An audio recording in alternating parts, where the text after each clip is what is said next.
this goes beyond Washington. Does what Kalen DeBoer did in this 2023 Washington team with Penix, Odunze, McMillan, Polk, Braylon Trice, Botanu, all the guys, all their star players, what did this team do in terms of giving hope to teams that are what we like to say outside the blue chip ratio, i.e. not blue bloods, not teams that recruit elite rosters every year? Does this give those types of teams hope now, and especially going into the new CFP era, that a school like Washington or similar pedigree can win a national title in the future?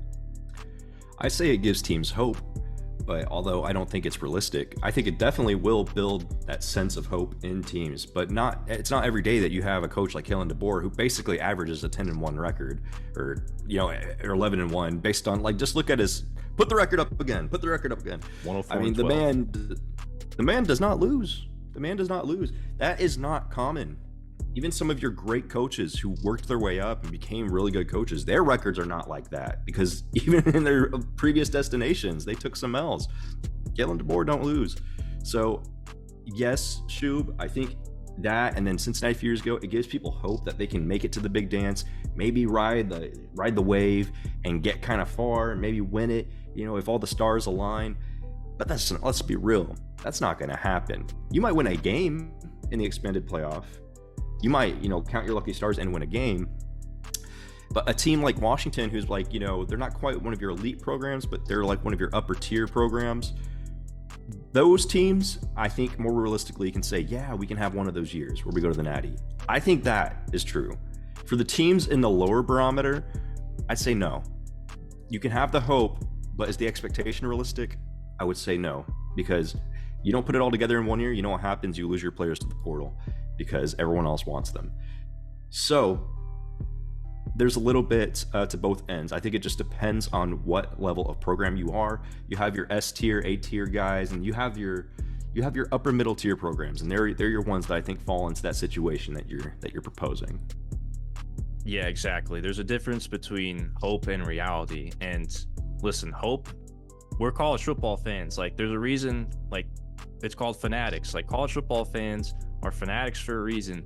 It's because despite years and years of track records in history saying your school does not have the resources to ever win a national championship, we still sit there every year and are like, you know what? Maybe we can be that. Maybe we can actually do it one of these years. Like, maybe we make the right hire, we can still do it despite. It's the hopium, man. It's the hopium, exactly.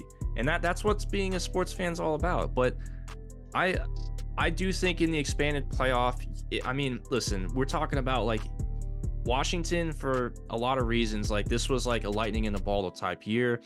You hit a gem with Kalen DeBoer as a head coaching hire. Won a lot of one-score games. You had a gem quarterback that you hit on with Michael Penix, which if you're a team that doesn't recruit 5 stars and high 4s, like you need to like get like the gemstone quarterback that ends up being like first round pick like Penix. That's like a must.